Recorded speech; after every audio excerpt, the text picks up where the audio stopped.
quick lesson about how to solve inequalities. They are very stereotyped questions. The same style comes up a lot. So you might get something like this. Well, the way to think of it is as if it was an equals instead of an inequality sign. So if you had 5x plus 8 equals 23, you would move the plus 8 to the other side where it would become a minus 8. So on the left-hand side we'd be left with 5x. On the right-hand side we'd be left with 23 minus 8, which is 15. So we've got 5x equals 15, so we would divide both sides by 5 and get down to 1x equals 3. It's exactly the same process, so you can even carry it out like this and then just rewrite the equal signs as greater than or equal signs if you wish. So exactly the same process, so 5x plus 8 is greater than or equal to 23. Well, exactly the same. I move the plus 8 to the other side, it becomes a minus 8. So that tells me that 5x must be greater than or equal to 15. So I divide both sides by 5, and it tells me that x must be greater than or equal to 3. Every step here matches with a step here. It's exactly the same as if it was an equals there.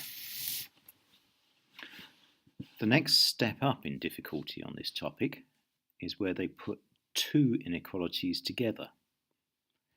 And the way to deal with it is just split them up. So what we've got here is 4x must be smaller than 12, not including 12, and 4x must be bigger than or equal to minus 8. So we split those two things up one at a time. So 4x must be smaller than 12. Divide both sides by 4, so x must be smaller than 3. Take the other inequality. 4x must be bigger than or equal to minus 8. Divide both sides by 4 to get the x on its own, so x must be bigger than or equal to minus 2. So now we've solved both inequalities separately, we can put them back together again. So x must be smaller than 3, which goes there, and x must be bigger than or equal to minus 2, which goes there. A slightly more complicated version of exactly the same idea. So 3x plus 1 must be smaller than 14 is my first inequality, and 3x plus 1 must be bigger than or equal to minus 11 is my second inequality. Just the same as we did with question 1, imagine that this is an equals sign and solve it in exactly the same way as you would do if this was just a straightforward simple equation. So I move the plus 1 to the other side where it becomes a minus 1. So on this side I'm left with 3x.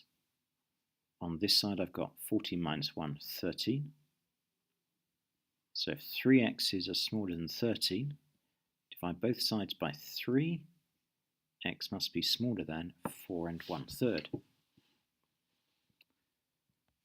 I do exactly the same with the other inequality, so 3x plus 1 is bigger than or equal to minus 11. So move the plus 1 to the other side, where it becomes a minus 1. So on this side now I've got minus 12.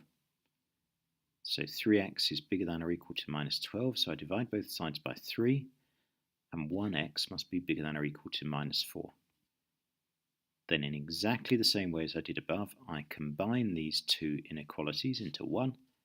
So x is both smaller than 4 1/3 and bigger than or equal to minus 4.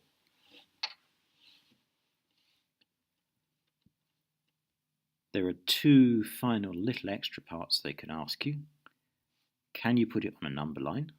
So in this case we know that it's got to go from minus 4 up to 4 1/3, so that's easy. If the number is included, so here it can be bigger than or equal to minus 4, we do a filled in blob.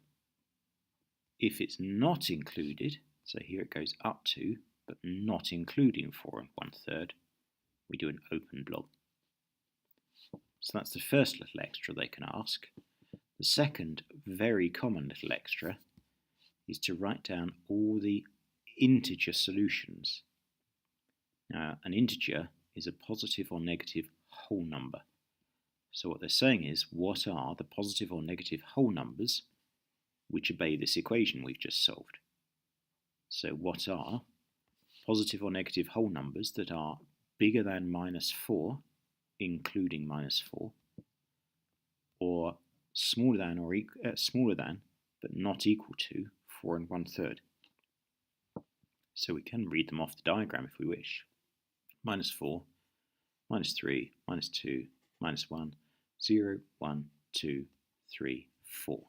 Those are all the whole number, positive or negative, so integer solutions which match this inequality.